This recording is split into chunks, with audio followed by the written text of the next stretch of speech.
painted my door yellow today and pinned up a picture of a woman facing a red wall, her palms dragging the red down. Is it you? Is it blood? The workers all move at the same smooth sprint, an easy fluid stride. No one's in a hurry. One will hold up a second, spin a dial, push a button, throw a switch, and one side of his face clashes white like lightning from the spark of the connecting switch, and run on up steel steps and along a corrugated iron catwalk. Pass each other so smooth and close, I can hear the slap of wet sides like the slap of a salmon's tail on water. The workman's eyes snap shut while he's going at full run, and he drops in his tracks. Two of his buddies running by grab him up and lateral him into a furnace as they pass. The furnace whoops a ball of fire. I hear the popping of a million tubes like walking through a field of cards. This sound mixes with the whir and clang of the rest of the machines. There's a rhythm to it, like a thundering The pulse. floor slides on out of the shaft and into the machine room. I see what's straight above us. One of those trestle affairs, like you find in the meat houses. Rollers on tracks to move carcasses from the cooler to the butcher without much lifting. Two guys in slacks, white shirts with the sleeves turned back, and thin black ties are leaning on the catwalk above our beds, gesturing to each other as they talk. Cigarettes in long holders tracing lines of red light. Still looking for Ligeia? Lalu?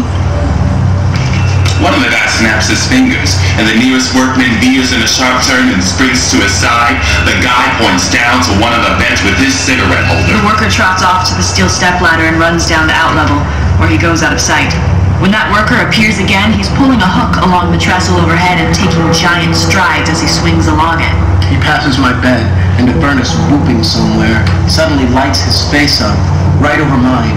A face handsome and brutal and waxy like a mask, wanting nothing. I've seen a million faces like it.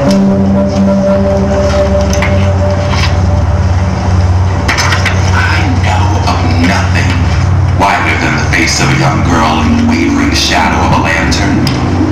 Her teeth shining, a lacquer black through lips like elfin fires. Whiter than the whitest white woman I can imagine. The whiteness of a white woman is tangible, familiar. It is not this otherworldly whiteness. Perhaps the latter does not even exist. Perhaps it is only a mischievous trick of light and shadow. A thing of a moment only. But even so, it is enough. An elderly waitress with shaven eyebrows and blackened teeth is kneeling by a candle. At the edge of the little circle of light, the darkness seems to fall from the ceiling, lofty, intense, monolithic. The fragile light of the candle, unable to pierce its thickness, turns back as from a black wall. It is a repletion, a pregnancy of tiny particles like fine ashes. I blink in spite of myself as though to keep it out of my eyes. We have become utterly insensitive to the evils of excessive illumination.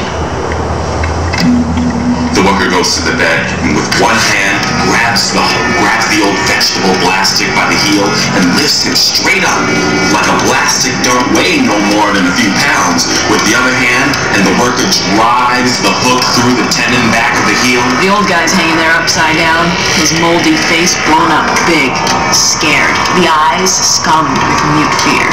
He keeps flapping both arms in the free leg till his pajama top falls around his head.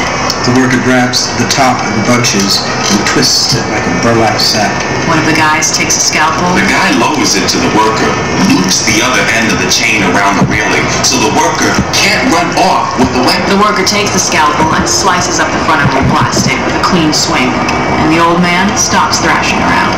I expect to be sick, but there's no blood or innards falling out like I was looking to see. Just a shower of rust and ashes, and now and again a piece of wire or glass. Worker standing there on his knees in what looks like clinkers. Ernest got its mouth open somewhere. Lick up somebody. It's you. The resemblance is striking. Why am I looking at me? You're not looking at yourself. You are looking at me. You do not look like me. I think you have nicer eyes. No. Our eyes eyes are identical. Do you know where you are? I am in a room with lights. Then I opened my eyes and saw you. Do you know who I am? You are me. Do you know my name? You have a soft voice. That my wife dreaded the fierce moodiness of my temper, that she shunned me and loved me but little, I could not help perceiving, but it gave me rather pleasure than otherwise. 4. When you get in the car and you feel you have made a mistake, do not breathe deeply. Murderers can smell fear on your breath. Rapists, for example, pace themselves to your panic. Her scars shiver on her skin, exposed to the uninhibited examination of the cold lunar light. She tried to ignore the drunken pounding of her bedroom door. With each dangerously close slam of each wince, one of the scars tried to yank itself open to reveal the dangerously red content below. She closed her eyes, but he wasn't there. In her brain, his hair dripped black oil onto her face, into her eyes. She blinked rapidly, wanting desperately to clear her vision. The stink of his breath envelops her face, sought out her nose, managed their way through her nerves. Pound again. The door had long ago splintered in. He didn't want to see, but the evidence of its broken body dug into her broken body, slow and deep. He splintered into her veins. She struggled against he who she had once agreed to let into her blood, pounded fists against his heaving flesh to no avail. He no longer cared about any part of her she willingly gave. She pushed against him, away from him. Scars wriggled like angry snakes on her arms. Blood drops flickered like red poison tongues. He grabbed a hold of her throat and squeezed. She chuckled deep inside of herself how easy he made it, like pushing toothpaste. Pieces of her drained out of her eyes, her nose, and mouth. Still he pushed, digging into her. He twisted her arm against her back. She screamed. She felt the torn cartilage against bone. He heard the crunch. He grinned. That's right. Scream for me. She bit back the scream and sank her teeth into his right shoulder. The muscles in her jaw tightened against his flesh as his howl rang against her ear. She felt his skin bleed against her canine teeth. She released for a second, tightened her jaw again, all the while his voice echoed in her head. That's right. Scream for me. I loathed her with a hatred belonging more to demon than man. My memory flew back to Ligeia the beloved. I reveled in recollections of her purity.